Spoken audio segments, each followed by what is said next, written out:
Olá, meu querido aluno, minha querida aluna, sejam bem-vindos a mais um vídeo, a mais uma aula que chega aqui ao nosso canal, repleta de informações importantes e relevantes que vão te ajudar a alcançar a tua tão sonhada estabilidade em um cargo público.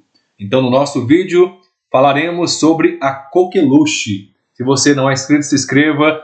Ajude o nosso trabalho, o nosso canal a continuar crescendo aqui no YouTube. O seu apoio é muito importante.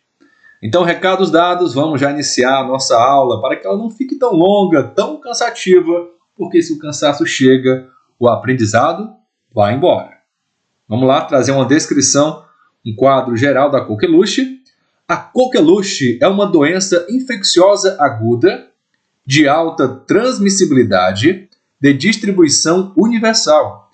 É uma importante causa de morbimortalidade infantil. Compromete especificamente o aparelho respiratório, a traqueia e os brônquios, e se caracteriza por paroxismo de tosse seca. Em lactentes, pode causar um número elevado de complicações e até mesmo de morte. Então vamos lá, professor, o que é que eu preciso saber sobre a descrição, elementos mais importantes?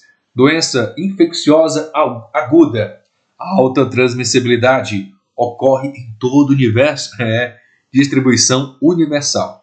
É uma importante causa de mortalidade e morbilidade infantil, ataca o aparelho respiratório e causa paroxismo de tosse seca. Em lactentes, resulta em um número elevado de complicações e até mesmo leva a óbito. Professor, quem é o agente causador? Agente etiológico da coqueluche é a Bordetella pertussis, que é um cocobacilo imóvel e pequeno. Bordetella pertussis. Okay? Por isso que a gente tem a vacina DTP, difteria, tétano e coqueluche. Por que é um P na coqueluche? Bordetella pertussis, ok? Pertussis. Reservatório. O ser humano é o único reservatório natural da coqueluche. Ainda não foi demonstrada a existência de portadores crônicos da doença, embora possa ocorrer casos oligosintomáticos, que é com pouco ou nenhum sintoma, com pouquíssima importância na disseminação da coqueluche. Período de incubação tem número e onde tem número tem questão de prova. Em média, de 5 a 10 dias, mas pode variar de 4 a 21 dias, raramente até 42 dias. Aqui estamos falando do período de incubação da coqueluche. Tem mais informação, professor? Tem, mas a minha dica é que você agora aperte pause, leia mais uma vez essas informações no seu tempo, no seu ritmo e depois volta para a aula. É uma dica importante para a gente tentar internalizar essas informações de uma vez por todas. Modo de transmissão da doença ocorre principalmente pelo contato direto entre a pessoa doente e a pessoa suscetível. Isso cai bastante em prova, principalmente naquelas questões, Analise os itens abaixo, julgue como corretos ou incorretos. Ocorre contato direto, pessoa doente, pessoa suscetível, por meio de gotículas de secreção da orofaringe, eliminadas durante a fala, a tosse e o espirro. Em alguns casos, pode ocorrer a transmissão por fomites, que é por objetos recentemente contaminados, com secreções de pessoas doentes. Mas isso é pouco frequente pela dificuldade do agente sobreviver fora do hospedeiro. É pouco frequente, mas pode ocorrer. Período de transmissibilidade. Para efeito de controle, considera-se que o período de transmissão se estende do 5º dia após a exposição do doente até a 3ª semana do início dos acessos de tosse, dos paroxismos de tosse seca, que são típicos da coqueluche.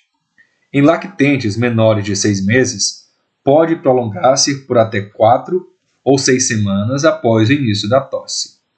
A maior transmissibilidade cai de 95% na primeira semana da doença, que é chamada de fase catarral, para 50% na terceira semana, sendo praticamente nula na quinta semana. Tantos números, tantos períodos, professor, preciso memorizar, professor. Tem pena de mim, professor, pelo amor de Deus. Pode parecer cansativo, né? Falo praticamente em toda aula agora. Eu tenho pena de você, mas a banca e a concorrência não tem. É isso que você tem que ter na sua mente, na sua cabecinha aí, e aproveitar cada momento do seu dia, mesmo que você trabalhe 8 horas por dia, passe 2, 3 horas no ônibus, aproveita qualquer tempinho, qualquer folguinha, tá? Para estudar. Se tu tem tempo, tá? Para o Instagram, para o WhatsApp, né? Para o TikTok, para o Kawaii, tu tem tempo, por exemplo, para um aplicativo do Gran Cursos, do Que Concursos, do Alfa Concursos, etc, etc. Não é propaganda aqui, é realmente o que eu também uso para estudar, responder questão, tá bom? Vamos lá. Suscetibilidade e imunidade. A suscetibilidade é geral, qualquer pessoa pode contrair coqueluche. O indivíduo torna-se imune em 2 situações. Por exemplo, né, primeira situação, ao adquirir a doença, né, a imunidade é duradoura, mas não é permanente, não deixa a banca te pegar, não deixa a banca te confundir. Quando você adquire a coqueluche, imunidade duradoura. Para sempre, não é permanente. E o outro modo de se tornar imune é através da vacina, mínimo de 3 doses com a penta, né, que é a DTP, mais RIB e hepatite B, né, que é a difteria, tétano, coqueluche, mais a hemófilos influenza e hepatite B, e os reforços que acontecem aos 15 meses e 4 anos de idade, aí com a vacina tríplice bacteriana, que é a DTP. A imunidade não é permanente também. Após 5 a 10 anos em média da última dose da vacina, a proteção pode ser pouca ou inexistente. Tá bom? Então a gente tem que memorizar essas situações aqui que trazem a imunidade para a coqueluche. Manifestações clínicas, simatologia. A coqueluche ela tem 3 fases: catarral, paroxística e a convalescência. Fase catarral. Com duração de 1 a 2 semanas, olha aí, catarral de 1 a 2 semanas, inicia-se com manifestações respiratórias e sintomas leves: febre pouco intensa, mal-estar geral, coriza e tosse seca, seguidos pela instalação gradual de surtos de tosse, cada vez mais intensos e frequentes, evoluindo para crises de tosses paroxísticas, aquela tosse que não para, pelo amor de Deus, que a gente falta vomitar. Já aconteceu com você. Era coqueluche? Não sei. Mas eu estou aqui tentando exemplificar, né, trazer o mais próximo possível do que essa tosse paroxística. Temos também a fase paroxística. Geralmente é afebril ou com febre baixa, mas em alguns casos ocorrem picos de febre no decorrer do dia. Apresenta como manifestação típica os paroxismos de tosse seca, caracterizados por crise súbita, incontrolável, rápida e curta, com cerca de 5 a 10 tossidas em uma única expiração. Né? Seguido, com força. O número de episódios de tosse paroxística pode chegar de 30 em 24 horas, manifestando-se mais frequentemente à noite.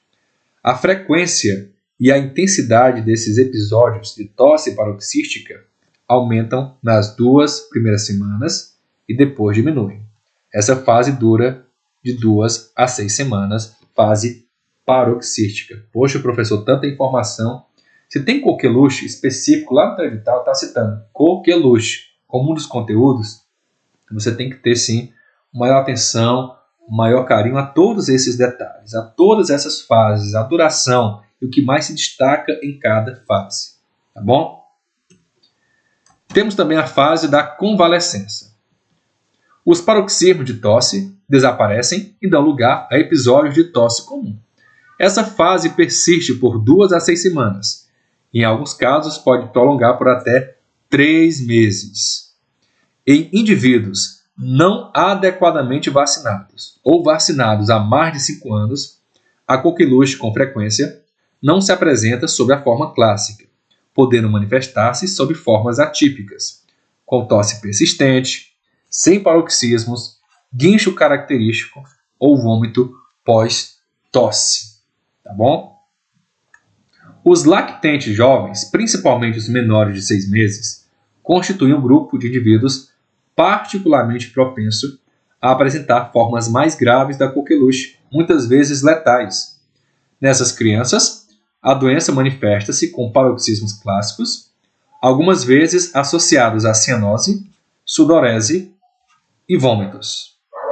Então vamos lá agora falar do diagnóstico laboratorial da coqueluche. É realizado mediante o isolamento da Bordetella pertussis, na verdade, pela cultura de material colhido da nasofaringe, com técnica adequada ou pela técnica de reação em cadeia da polimerase, o teste PCR em tempo real.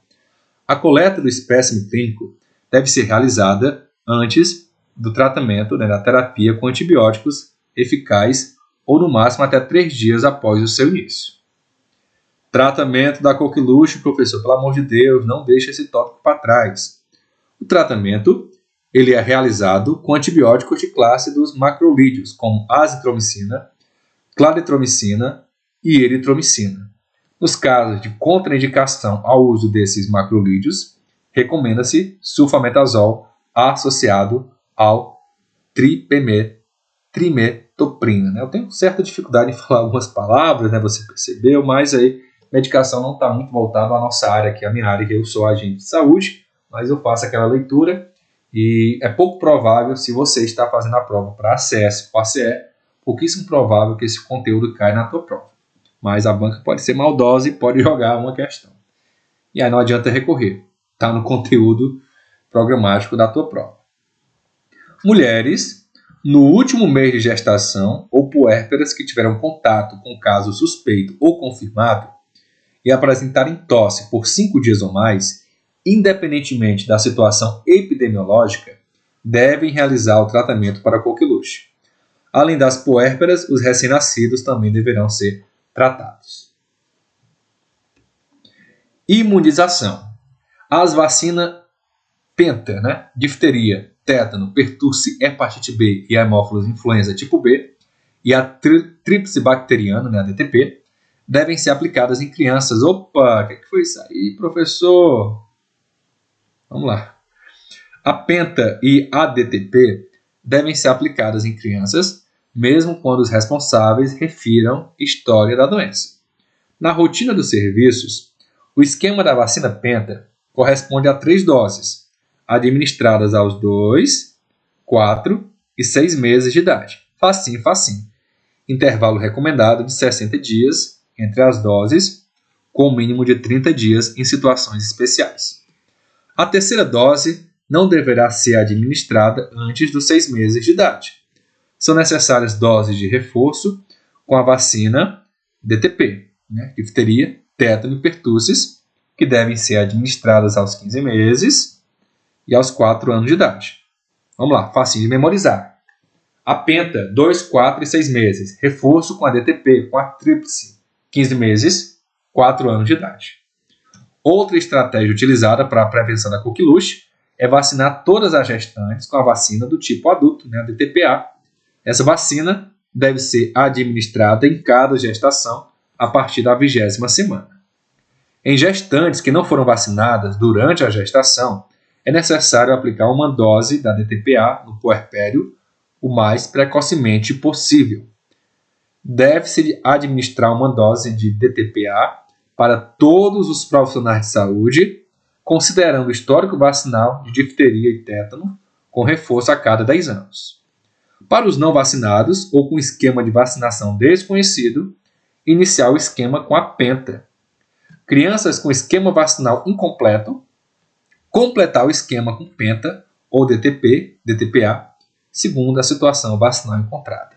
Então, se tem imunização também no teu edital, toda atenção a esse tópico. Você está fazendo para técnico de enfermagem, para enfermeiro ou para agente de saúde, pelo amor de Deus. Tá?